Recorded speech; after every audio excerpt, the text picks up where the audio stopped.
Amen. Amen. Amen. Bienvenue à tous, bienvenue à ceux qui sont sur Zoom ce matin. Alors on pense bien à vous et on sait que vous partagez, que vous êtes en communion avec nous ce matin. On est vraiment heureux de se retrouver dans la présence du Seigneur. Amen. Avant de commencer à chanter, j'aimerais juste partager un passage avec vous de la parole de Dieu qui est dans Éphésiens au chapitre 3.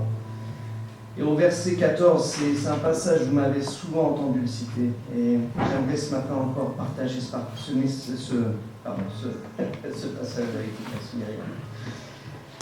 C'est Paul qui parle aux Éphésiens, et alors qu'il vient de partager les tribulations, les difficultés qu'il subit, il dit « À cause de cela, je fléchis les genoux devant le Père de notre Seigneur Jésus-Christ, duquel tire son nom toute famille dans les cieux et sur la terre, afin qu'il vous donne, selon la richesse de sa gloire, d'être puissamment fortifié par son esprit dans l'homme intérieur, en sorte que Christ habite dans vos cœurs par la foi, afin qu'étant enraciné et fondé dans l'amour, vous puissiez comprendre avec tous les saints quelle est la largeur, la longueur, la profondeur et la hauteur, et connaître l'amour de Christ, qui surpasse toute connaissance, en sorte que vous soyez remplis jusqu'à la toute plénitude de Dieu.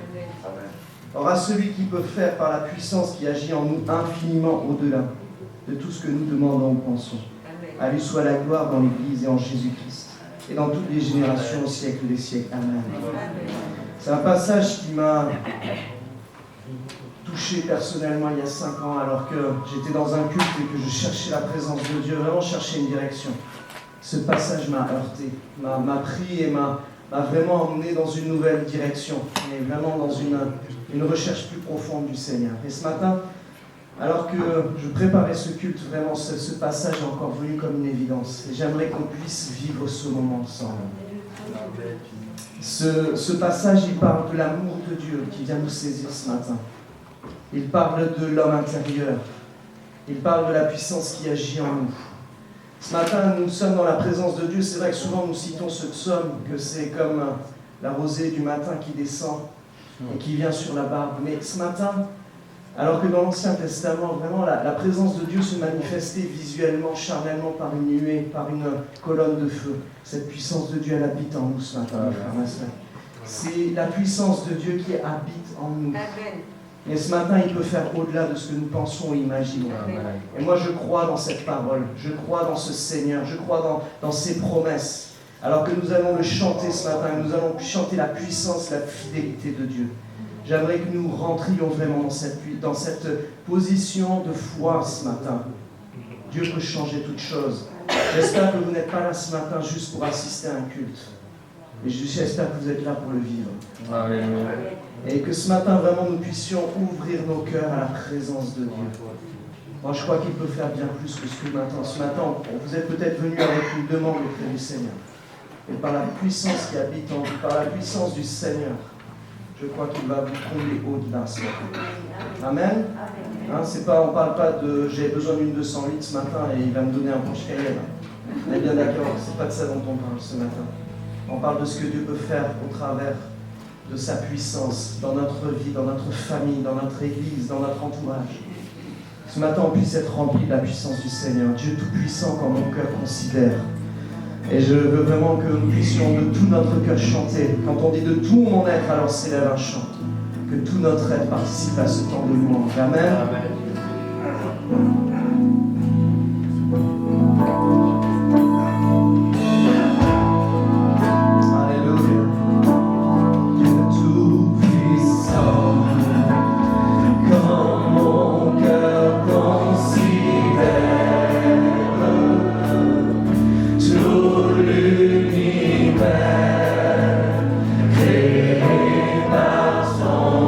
Pouvoir, le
paix.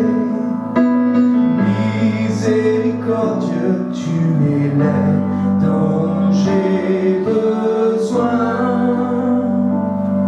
Je ne peux que louer. Père de bonté, Père de bonté, tu m'as donné grâce. Tu m'as sorti des ténèbres, tu m'as rempli de ta paix. Miséricordieux, tu es l'aide dont j'ai besoin. Je ne peux que louer. Fidèle, tu es. Fidèle, à jamais tu seras. Fidèle, tu es.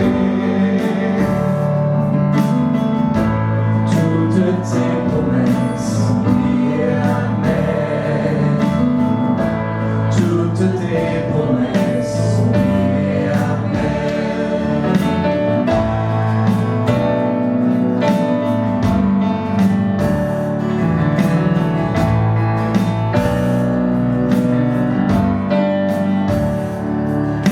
Sauveur, tu m'as ramené près de toi. Tu m'as sorti des ténèbres, tu as coupé toutes mes chaînes. Rédempteur béni, tu libères tous les captifs. Je ne peux que louer. Fidèle, tu es. Fidèle, à jamais tu seras. Fidèle, tu es. Toutes tes promesses sont liées à amen. Toutes tes promesses sont liées à amen. Fidèle, fidèle, tu es. Fidèle, à jamais tu seras. Fidèle, tu es. Toutes tes promesses sont liées à amen. Toutes tes promesses sont liées à amen. Alléluia. Ce matin, nous appuyons sur ces promesses. Amen. Nous avons confiance dans sa fidélité. Je m'appuie sur toutes tes promesses. J'ai confiance en ta fidélité. Je m'appuie sur toutes tes promesses. Oui, j'ai confiance en ta fidélité. Je m'appuie sur toutes tes promesses. Oui, j'ai confiance en ta fidélité. Je m'appuie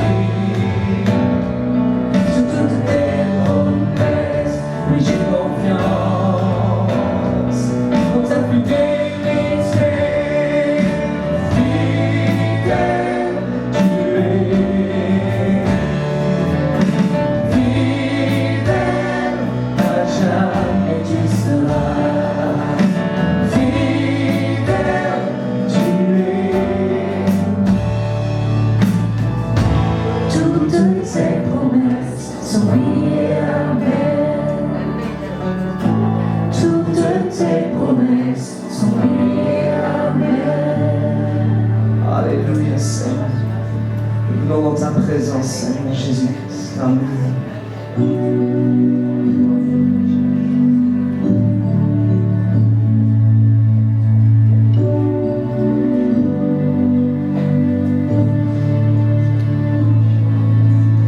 Je viens vers toi dans le secret.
chance et qu'on a un Père ce matin, on veut célébrer ce Père qui nous aime. Amen.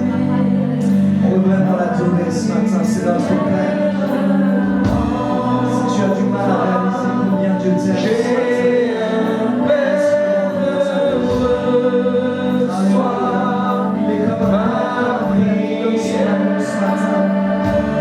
Il est ma lumière, alléluia. Seigneur, tu es ma lumière, Jésus. Tu es ma lumière. En toi, j'ai un Père heureux. Sois ma prière. Tu es ma lumière, Seigneur. Tu es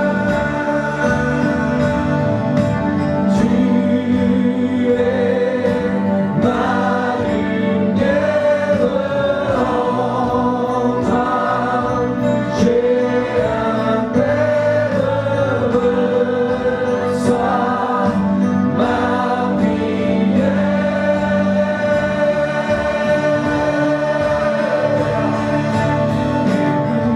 Puis devant toi, éternel. Alléluia. Élargi par l'amour de ton ciel. Je suis là à tes pieds. Je viens t'adorer. Je désire habiter près de toi. Alléluia. Merci pour l'accueil, merci pour votre présence, ceux qui étaient là déjà vendredi et puis samedi également. On a vécu déjà de belles choses, de bons moments. Pour ceux qui ne me connaissent pas et qui sont là peut-être pour la première fois, en tout cas de cette semaine, je suis le pasteur Jérémy Poulet, je viens de l'église Momentum à Bordeaux. Je travaille avec Patrice Martorano, peut-être vous connaissez, ceux qui suivent le Top Chrétien, également avec Dan Luten, qui est un gars qui écrit des chants merveilleux. J'ai le privilège de tourner avec lui, de servir avec lui et d'écrire les chants avec lui. Je suis son beau-frère, donc il n'a pas le choix en fait, il est condamné de travailler avec moi. Et c'est formidable. En tout cas, je vis cette belle aventure-là depuis déjà maintenant plus d'une vingtaine d'années.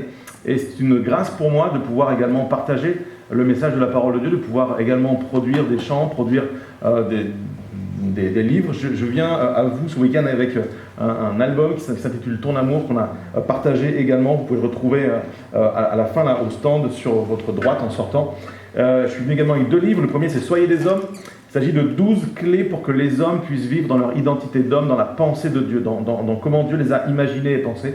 J'aimerais vous encourager à vous le procurer. Et ces 12 clés sont 12 clés que les femmes doivent également comprendre et saisir pour accompagner celui avec qui elles vivent ou elles vivront peut-être par la suite. C'est vraiment un sujet de bénédiction pour beaucoup, hommes, femmes, couples. Donc j'aimerais vraiment vous encourager à vous le procurer à la table au fond. Et un dernier ouvrage également qui s'intitule Heureux l'homme. C'est en fait 52 proverbes pour ceux qui veulent affermir leur marche avec Dieu. Pour ceux qui marchent avec Dieu, qui disent mais j'ai besoin de son conseil, j'ai besoin de plus de sagesse. Je crois que la sagesse, c'est la clé qui ouvre toutes les portes. Amen. Souvent, ça pense que c'est la foi. La foi peut faire apparaître la porte. La foi peut faire disparaître la porte. La sagesse ouvre la porte. Alors vraiment que ça puisse être un sujet de grâce et de bénédiction pour vous. C'est à la table là-bas au fond. Je voudrais saluer également ceux qui sont en Zoom avec nous, ceux qui nous suivent sur les réseaux et qui êtes là malgré la distance. Vous êtes là. Et vraiment, soyez bénis au milieu de nous, que Dieu vraiment vous fortifie, vous fasse du bien. Je prie que l'Esprit de Dieu qui se meut ici, qui travaille ici, qui opère ici, puisse opérer également là où vous êtes. On se plaît de le dire, c'est dans notre confession de foi, c'est dans notre théologie. Dieu est omniprésent. Il est présent ici, dans ce bâtiment, et il est présent avec vous, dans votre salon, dans votre cuisine, dans votre chambre à coucher, je n'en doute pas. Et je crois que c'est lui qui veut agir chez vous et ici. Amen. Amen. Je viens ce matin avec un message, mais pour ça j'aimerais l'introduire avec une question. Avez-vous déjà entendu l'expression « Après moi le déluge » Vous connaissez cette expression ? « Après moi le déluge ». En fait, c'est une expression que l'on prête à Louis XV. Alors, j'étais pas là à cette époque-là, donc je crois les historiens.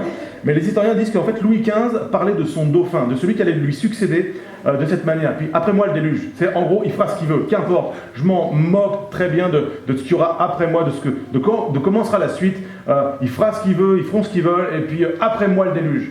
Et cette expression, en fait, est une expression que l'on emploie encore, et généralement, elle est l'expression des gens qui vivent dans une forme de fatalité. C'est de toute façon, après moi le déluge, il arrive ce qu'il arrive, moi je vais vivre pour aujourd'hui. Et des gens qui vivent comme ça vivent avec une fatalité que potentiellement on va mourir. C'est même sûr, on va mourir. D'ailleurs la Bible dit c'est le chemin de tout homme. Mais on va mourir, donc qu'importe ce qui arrivera après moi, moi je vais vivre pour le moment. Et les gens qui fonctionnent comme ça vivent en obéissant à leur pulsion du présent. Je veux ça, je vis pour ça, c'est aujourd'hui, c'est maintenant, je veux juste me satisfaire, je veux obéir à mes penchants, je veux vivre ce que j'ai envie de vivre, et puis qu'importe l'exemple que je laisse, qu'importe, il n'y aura pas d'héritage, je ne transmettrai rien, je ne produirai rien, parce que de toute façon on va mourir. Et après moi, le déluge. C'est l'expression également de gens qui se refusent à faire des projets. Le seul projet qu'ils vont avoir, c'est un projet qui va les satisfaire eux. Le seul projet pour le futur, ce sera les vacances. C'est mon projet, parce que ça va me faire du bien, ça va être pour moi, pour je. On vit dans une société repliée sur je. Après moi le déluge. Il y a des scandales aujourd'hui qui éclatent un peu partout dans le monde parce que des gens qui sont supposés passer après pour les vaccins les prennent d'abord pour eux. Et après moi le déluge. Je. Le projet c'est ma vie, c'est je, c'est moi, c'est maintenant, c'est mon instant. Qu'importe ce qui arrivera par la suite, après moi le déluge. Et voyez-vous, cette façon de penser, cette réalité peut toucher l'Église, les hommes et les femmes que nous sommes. Après moi, le déluge, c'est la phrase des hommes et des femmes qui n'ont pas de vision de ce que sera l'Église dans 5 ans. Avez-vous déjà imaginé, rêvé de quoi serait l'Église dans 5 ou 10 ans? Après moi, le déluge. Nous, c'est maintenant. Nous, il faut juste que la semaine prochaine, ce soit ouvert et chaud. Après moi le déluge. Cette pensée est extrêmement dangereuse. Elle est présente absolument partout, dans toutes les strates de la société. Après moi le déluge. Ce qui compte, c'est que je sois bien maintenant. Il n'y a pas de projet. Il n'y a pas de futur. C'est la mentalité de toute façon Jésus va revenir. Oui, mais je crois également à l'enseignement des serviteurs de la dernière heure. Où on déploie absolument tous les efforts. On fait le projet parce que Jésus va revenir. Et c'est la vision, c'est le mandat. Alors on fait encore plus d'efforts. On travaille 2 fois plus fort qu'hier parce que l'heure tourne. Et l'Église ne peut pas dire « après moi le déluge ». Aucun d'entre nous ne le prononcerait un dimanche matin, sauf le fou devant vous. Mais nos vies peuvent le raconter. Nos choix peuvent le raconter. Après moi le déluge. Quand Louis XV dit ça, il fait référence au déluge que nous connaissons, que les païens connaissent. Ce fameux déluge qui nous parle d'un homme et de son bateau, Noé. Et il fait référence à cet épisode que nous connaissons. C'est très intéressant que dans l'histoire, il y ait des hommes, des femmes, en l'occurrence ici un homme, qui disent après moi le déluge en mémoire, en souvenir du déluge. Et heureusement que Noé n'a pas prononcé après moi le déluge. On ne serait pas là pour en parler. Heureusement qu'il reste dans chaque génération des hommes, des femmes, des gars et des filles qui ne vivent pas en disant après moi le déluge, qui ne fonctionnent pas avec cette pensée de après moi le déluge. Et j'aimerais ce matin extraire 3 facettes, 3 pensées, 3 principes que l'on apprend de la vie de Noé, qui n'était pas un homme qui prononçait après moi le déluge. Et je vous emmène pour ça dans un récit dans le livre de la Genèse au chapitre 6. Si vous avez la Bible, vous pouvez la prendre avec vous, vos téléphones, ou le lire sur l'écran juste derrière moi. Genèse chapitre 6, verset 5. L'Éternel vit que les hommes commettaient beaucoup de mal sur la terre, et que toutes les pensées de leur cœur se portaient constamment et uniquement vers le mal. C'est marrant, ce texte qui est vieux, très vieux, fait vraiment écho en 2021. Je ne sais pas ce que vous en pensez, c'est comme s'il n'avait jamais été aussi pertinent que maintenant. L'Éternel regretta d'avoir fait l'homme sur la terre et eut le cœur peiné. L'Éternel dit, j'exterminerai de la surface de la terre l'homme que j'ai créé, depuis l'homme jusqu'au bétail, aux reptiles et aux oiseaux, car je regrette de les avoir faits. Cependant, Noé trouva grâce aux yeux de l'Éternel. Voici l'histoire de Noé. C'était un homme juste et intègre dans sa génération, un homme qui marchait avec Dieu. Noé a énormément à nous apprendre. Noé est un homme qui est une figure, un modèle que Dieu met devant nos yeux pour nous apprendre des choses. Pas pour nous raconter une histoire du passé qui nous apprend des choses sur l'histoire, mais ça nous apprend des choses sur l'histoire, mais ça nous donne un modèle pour nous aujourd'hui. Le texte n'a jamais été aussi pertinent, Noé n'a jamais été aussi pertinent. Qu'est-ce que Noé a à nous apprendre dans ce passage? Un homme qui marchait avec Dieu, un homme qui était juste et intègre, un homme qui n'avait pas accès à Zoom, qui n'avait pas la Bible, qui n'avait pas de ressources, qui n'avait pas YouTube, qui n'avait pas de livres, qui n'avait pas de réunion, qui n'avait pas d'église, qui n'avait pas de frères et sœurs en Christ avec qui il pouvait prier, qui n'avait pas de structure, d'organisation, de mouvement, d'œuvre missionnaire. Il n'y avait rien. Un homme qui avait la tradition orale, les histoires entendues, et qui avait ponctuellement comme ça un Dieu qui se révélait et qui parlait. Et il s'accrochait à ce peu de choses. Quel modèle! Pasteur, prêche-nous plus de messages, fais-nous plus de réunions, on en veut plus. Noé n'avait rien. Et Noé était un homme juste et intègre. Wow! Comment Noé fonctionnait? C'était un homme juste et intègre de sa génération, un homme qui marchait avec Dieu. Je n'ai pas le temps de le développer ce matin, ça pourrait être l'objet d'un cours d'école biblique, mais Noé vit dans une époque marquée par une révolution. Une époque marquée par une révolution de progrès. C'est dans cette époque-là que l'on commence à utiliser le fer. C'est l'arrivée du fer et de tout ce que ça a amené dans une société. Ça a produit des outils, ça a permis de faire des choses, des ouvrages, ça a permis de progresser, d'être un peu plus confortable. Ça nous paraît très loin, désuet parce que c'est très vieux, mais dans chaque époque, dans chaque génération, quand il y a de nouveaux progrès, ça nous donne l'envie de nous éloigner un peu plus de Dieu. Parce qu'on n'a plus besoin de Dieu pour certaines choses. Et dans la génération de Noé, on passe Dieu par-dessus bord. Ça ne nous intéresse plus, on n'a plus besoin parce qu'on a fait des progrès. Et donc, on est méchant, corrompu, on fait le mal parce qu'on n'a plus besoin de Dieu. On a fait des progrès. Et on monte, on laisse la porte ouverte à l'orgueil, et l'arrogance monte comme ça, et par un mécanisme naturel, on fait monter notre orgueil, et quand on fait monter notre orgueil dans notre cœur, ça fait déborder notre cœur, et Dieu n'est plus dans notre cœur. On vit sans lui. Parce qu'on a fait des progrès. Et notre société fonctionne comme ça. Nous vivons aujourd'hui dans une société qui a passé Dieu par-dessus bord, comme du temps de Noé, parce qu'on n'a plus besoin de Dieu pour plein de choses. Pour se soigner, pour manger, pour être en paix, pour être diverti, pour apprendre, pour connaître. Plein de gens n'ont finalement aujourd'hui plus besoin de Dieu. Et cette pensée peut-être vous choque, mais cette pensée est extrêmement pertinente et actuelle. Quelques semaines, la loi sur les séparatismes. C'est quoi? Il faut affirmer dans notre pays que la loi de la République est supérieure à la loi de Dieu. C'est quoi? C'est la même chose que du temps de Noé. Et le message ambiant, c'est que les évangéliques, et de manière générale les religions, c'est pas bon pour notre pays. Bien, écoutez, moi voilà ce que la parole de Dieu m'enseigne. Parce que je ne veux pas passer Dieu par-dessus bord. Je veux être à contre-courant, comme Noé l'était. La parole de Dieu m'enseigne à prier pour mon pays. La parole de Dieu m'enseigne à prier pour les autorités. La parole de Dieu m'enseigne à aimer mon prochain comme moi-même. À bénir ceux qui nous maudissent. La parole de Dieu me dit dans Jérémie 29, verset 7, « Recherchez le bien de la ville où je vous ai mené en captivité et priez l'Éternel en sa faveur, parce que votre bonheur dépend du sien. » Hyper actuel. Un texte actuel comme jamais on aurait pu l'imaginer. Au milieu du chacun pour soi, au milieu de la corruption, au milieu de « on n'a plus besoin de Dieu, mais on s'en moque, mais à quoi peut bien servir l'Église ?» Au milieu de tout ça, au milieu de cette génération perverse et corrompue, il reste, je le crois, des hommes, des femmes justes et intègres qui marchent avec Dieu. Et qui ont décidé que même si le monde, ses progrès, ce qu'on entend, les choses qui se passent, et les affaires, et BFM, tout ce que tu veux, nous allons continuer d'être justes et intègres. Nous faisons ce choix en marchant avec Dieu. Amen. Je me suis intéressé à ces deux notions. Je ne suis pas hébraïsant comme le couple pastoral que vous avez, mais le mot juste, en hébreu, c'est tzadik. Je ne sais pas si je le prononce bien, mais qu'importe. En gros, c'est pas ça. Je ne veux pas vous apprendre les mots en hébreu. Je veux vraiment aller dans le sens des mots. Et le dictionnaire dit ceci, que c'est juste dans la conduite et le caractère, juste comme justifié et défendu par Dieu, correct et innocent.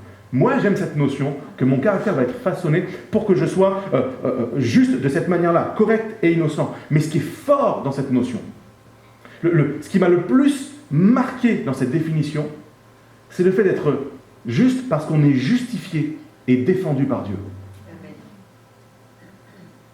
Qui prend ta défense en tant que personne et en tant qu'Église? Qui combat pour toi? À partir du moment où tu fais le choix de dire « j'ai besoin de la grâce de Dieu, je veux marcher avec Dieu de manière, comme Noé, juste », je sais que ça active quelque chose dans le ciel. Dieu me rend juste et il prend ma défense, il me devance, il marche devant moi. C'est lui qui combat pour moi. Amen. C'est lui qui défriche le chemin pour que je puisse prendre le chemin. C'est lui qui trace le chemin, il est chemin. Et il marche devant moi, il me défend.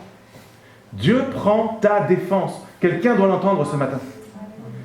Dieu prend ta défense. À partir du moment où tu te laisses justifier par lui, à partir du moment où tu reçois sa grâce et son amour, que tu le laisses pardonner tes fautes, que tu le laisses effacer les erreurs, te guérir du passé, des blessures, de ton péché, de te libérer de ton péché, Dieu te justifie, il prend ta défense. L'Éternel n'est pas celui qui t'accuse ce matin.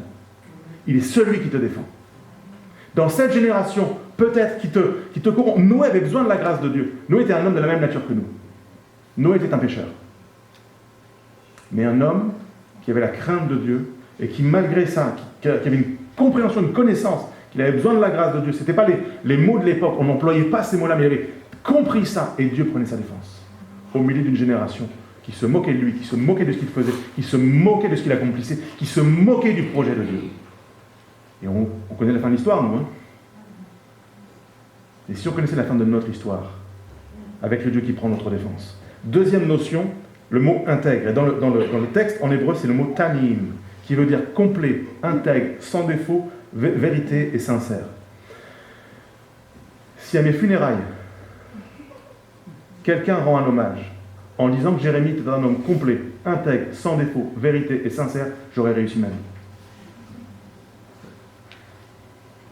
Pour que des gens puissent dire ça à mes funérailles, il faut que de mon vivant, je marche comme Noé. Et que je choisisse d'être complet, intègre, sans défaut, dans la vérité et sincère. De me laisser capturer par cette notion, de me laisser transformer pour vivre ces choses. Parce que je sais une chose, je ne suis pas tout ça. Moi, je ne suis pas complet, intègre, sans défaut, dans la vérité et sincère. Pas à fond. Je suis en chemin pour ça, mais Dieu doit encore œuvrer en moi. Moi, je vous le dis, je le confesse. Je ne dis pas que je suis tout ça. Je tends à ça. Et j'ai besoin de la grâce de Dieu. Et Noé nous montre comment vivre ces choses. Pour être juste et intègre, qu'est-ce que faisait Noé? Il marchait avec Dieu. Marcher, debout, en mouvement. Pas assis, debout et en mouvement. À l'action, au travail, dans une démarche de vie.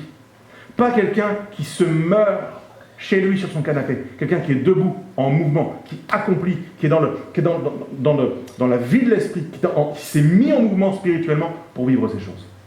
Je veux me laisser inspirer par la vie de Noé. Ça va changer, ça va bouleverser ma vie. Et ça m'amène à mon deuxième point. Le deuxième pensée que j'aimerais déposer sur votre cœur, c'est que ma vie va être bouleversée par le service. Verset 14. Fais-toi un bateau avec des arbres résineux. Tu disposeras cette arche en compartiments et tu l'enduiras de poids dedans et dehors. Quand je lis la Bible, mes amis, j'essaie toujours de me mettre dans la peau des personnages. J'essaie en fait de rentrer dans l'histoire et soit d'être un témoin ou soit d'être la personne à qui Dieu parle. Et comment moi je réagirais? Moi j'essaie de rentrer dans cette époque et j'imagine Noé qui n'est pas un navigateur. Vous êtes à Toulon. Ah, vous êtes ailleurs, ah, c'est bon. Seigneur, fais grâce à cette église. Vous avez la mer. Il y a quoi à Toulon? Chez les ennemis, il y a quoi? Vous avez la marine. Vous avez des bateaux. Il y a une logique à ce que Dieu dise à quelqu'un, construis-toi un bateau quand tu habites ailleurs. Même à Toulon, ça marche. Mais quand tu habites Limoges, Châteauroux, Clermont-Ferrand, ça n'a pas de sens. Dieu demande quelque chose qui n'a pas de sens. Moi, si j'étais Noé, je dis, ça n'a pas de sens. Ça n'a pas de sens ce que tu me demandes. J'ai d'autres plans. Il y a d'autres besoins. Il y a d'autres choses légitimes à construire en ce moment qu'un bateau. J'ai des enfants. Ils rentrent dans la vie, il faut que je les installe. J'ai des fils, tu comprends, je dois leur apprendre des choses. On doit construire leur maison.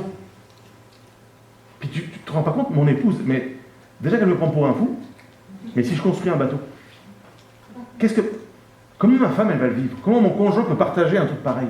Ça n'a pas de sens. Et puis tu comprends, les gens autour de moi, déjà qu'ils me prennent pour un fou parce que je marche avec toi, mais si j'engloutis mon temps à faire un bateau, et puis en plus, j'ai pas fait l'école des bateaux. Jamais la banque va me suivre. Jamais. Ça n'a pas de sens, Dieu. Objectivement, Noé n'est pas compétent. Légitimement, Noé a de bonnes raisons de décliner.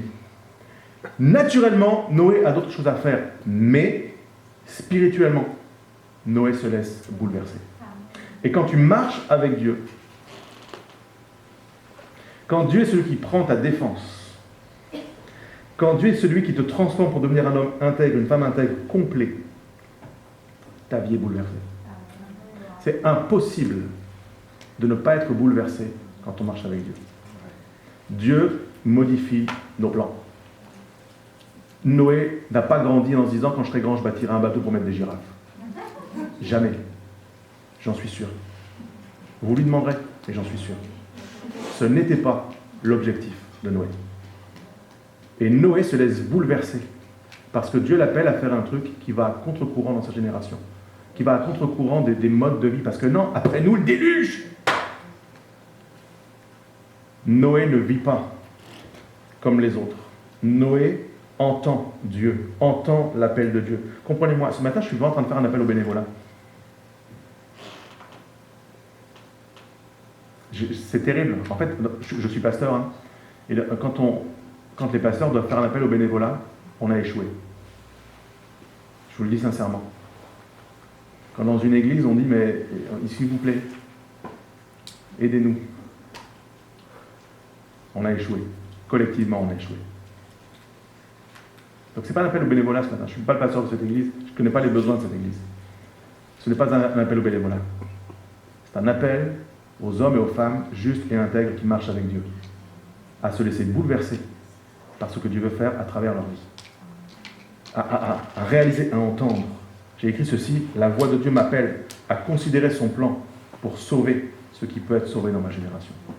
Et ça, c'est quelque chose qui fait écho de génération en génération. On entend le même cri de Dieu. C'est parti, par exemple, avec Noé, et ça arrive jusqu'à nous. Dieu crie, je veux sauver cette génération. Je veux travailler à ce que cette génération soit sauvée. Pas seulement au bout de la terre, pas seulement au bout de la France, ailleurs. Là, ça vous aurait peut-être arrangé que je dise Toulon. Ailleurs.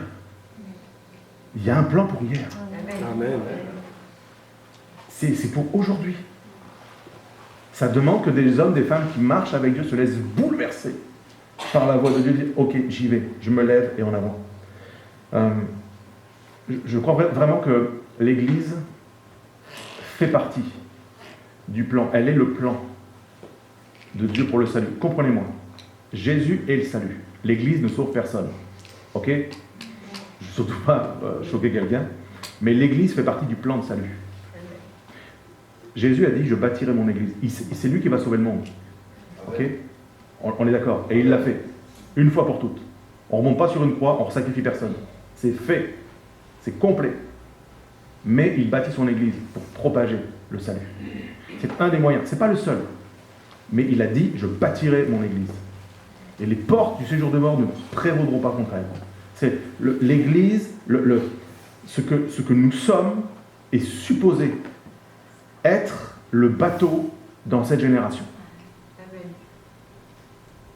Et comprenez-moi que tout le temps que Noé n'avait pas fini de bâtir le bateau, la porte n'était pas fermée. Tout le temps que l'œuvre de Dieu n'est pas terminée ailleurs, la porte de l'Église ne peut être fermée sur nous pour qu'on soit bien. Il y a encore un appel à construire, à bâtir, à se laisser transformer. Je crois à l'Église comme un lieu de vie, comme un endroit où on vient trouver le refuge, on vient trouver le salut, on vient à la rencontre du salut. On ne le sait pas encore, il ne pleut pas. Le bateau n'est pas dans l'eau.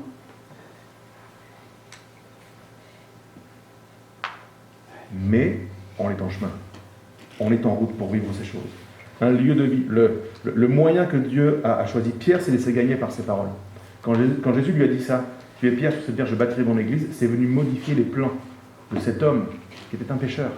C'est venu modifier le plan, sa carrière, c'est venu modifier ses habitudes, ça a modifié le reste de sa vie. Il s'est laissé bouleverser. Et il y a un appel qui monte du cœur de Dieu. Tu es Pierre, et sur cette pierre je bâtirai mon église. Tu es Noé, tu es un homme, une femme juste et intègre qui marche avec moi. Prends les outils, construis le bateau. Parce que je veux sauver cette génération. Parce que Dieu pleure sur cette génération. Parce que son cœur est dans la peine pour cette génération. Et il veut sauver ce qui peut être sauvé. Et nous faisons partie du plan pour sauver ce qui peut être sauvé. Frères et sœurs, l'histoire se répète encore et encore. Jésus construit toujours l'église. Et c'est pas terminé, la porte est encore ouverte. Parfois, les gens se posent la question de leur appel parce que, autant pour Noé, ça semblait assez clair, même si c'était complètement fou. Dieu vient pour une fois parler à Noé, il lui parle pas tous les jours, c'est pas tout le temps, c'est pas des réunions, c'est pas tout ça. C'est pas à travers la Bible. Dieu vient et il lui dit, construis-moi un bateau. Hey, dis-moi autre chose, Seigneur. Dis-moi que tu m'aimes. Dis-moi que tu vas me faire du bien. Dis-moi que tu vas prendre soin de moi. Fais-moi des câlins. Construis-moi un bateau pour sauver ce qui peut être sauvé. C'est sûr que tu veux faire ça, Seigneur. Et de la même manière, on aimerait que Dieu nous parle comme ça. On ne voudrait pas qu'il nous dise construis-moi un bateau, mais on voudrait que Dieu nous parle, nous dise voilà, ton appel c'est ça, je veux que tu fasses ça dans l'église, de telle heure à telle heure, de tel jour à tel jour, pendant tant d'années, avec tel moyen, et puis avec telle personne que je vais te donner. Ça marche jamais comme ça, j'aimerais que ça marche comme ça. Seigneur, si tu m'entends. Pasteur Bill Wilson, un pasteur qui travaille auprès des enfants de la rue, a dit ceci: le besoin, c'est l'appel. Ça c'est fort. Le besoin, c'est l'appel. Tout ce que ta main trouve à faire avec ta force, fais-le. Tu veux savoir comment avoir une vie bouleversée par Dieu, voir la main de Dieu, la faveur de Dieu, la construction de l'œuvre de Dieu dans cette ville, ouvre tes yeux sur les besoins. Quels sont les besoins? Un besoin, c'est un besoin, quels sont les besoins? Je me mets en chasse des besoins et je commence à répondre aux besoins. Dans cette église, ça commence ici, toujours. Toujours. C'est comme ça que c'est prévu, c'est la stratégie divine. On ne l'a pas inventé, ce n'est pas les hommes qui ont réfléchi à une vision, c'est Dieu qui a posé la vision. Ici, on commence, on réfléchit, on prie, quel est le besoin, la vision pour l'église, pour cette ville, et on grandit, on s'étire, et on s'étire, et on s'étire, jusqu'à toucher les extrémités de la terre avec YouTube. Mais dans notre génération, on doit se mettre au boulot, les amis. C'est obligé. C'est le plan de Dieu, c'est pas le plan de Mathieu François, c'est pas le plan de Jérémy Poulet, c'est pas le plan des assemblées de Dieu de France, c'est le plan de Jésus. C'est lui qui bâtit l'église. Il a dit go, en avant.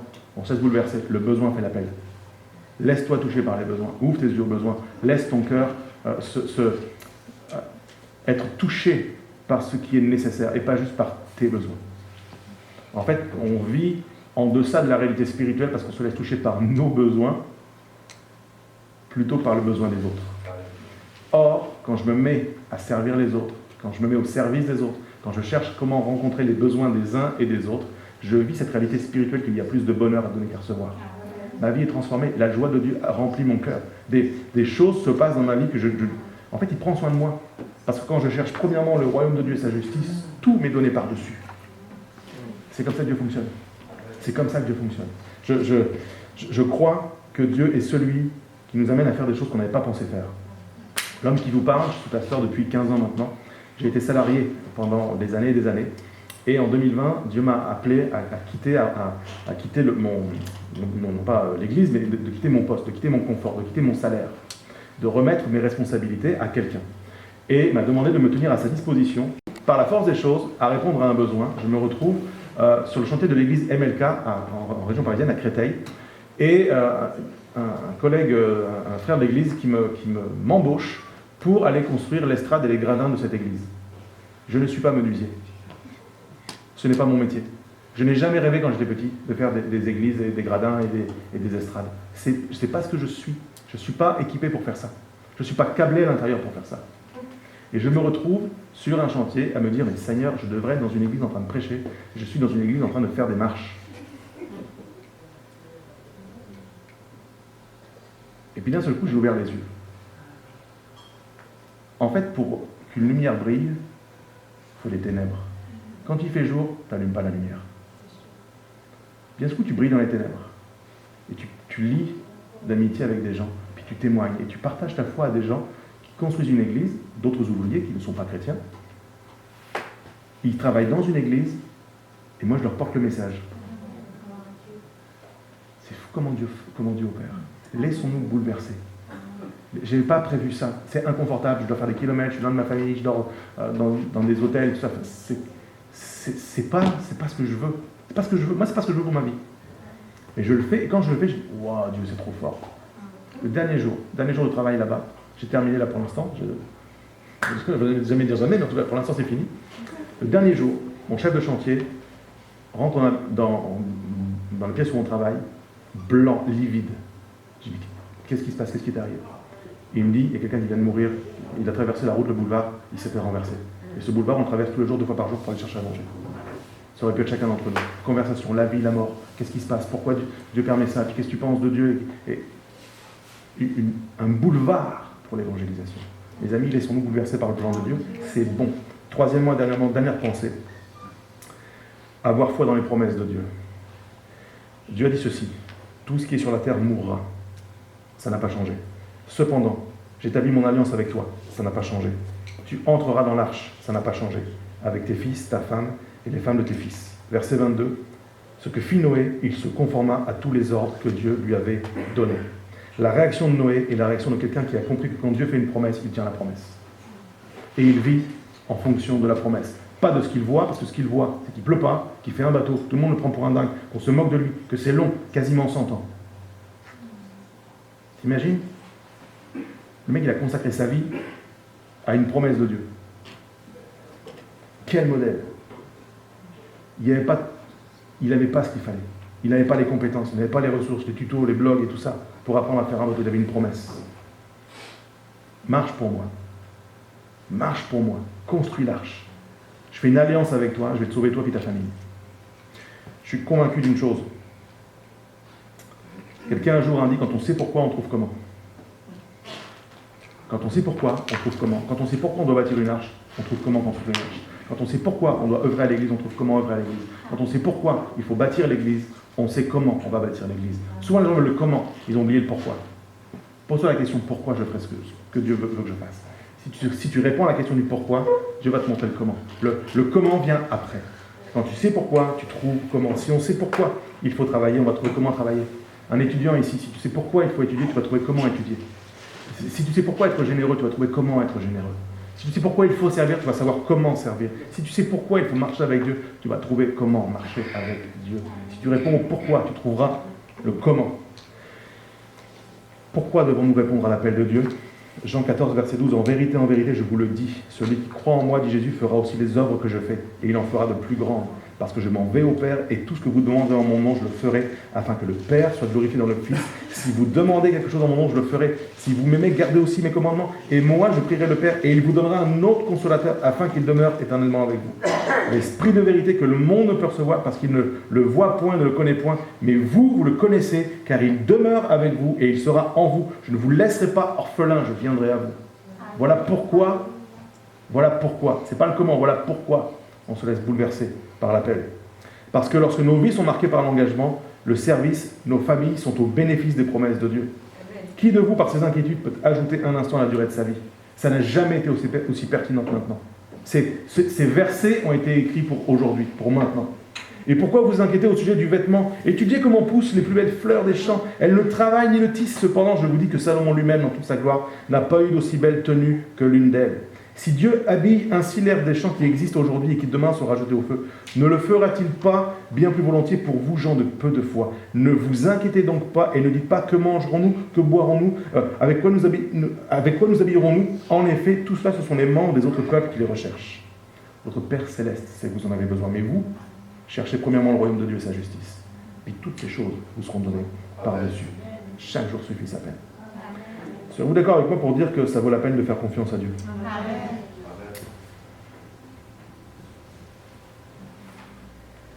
Noé n'a pas construit un bateau pour sauver les girafes. Il a construit un bateau pour sauver sa famille.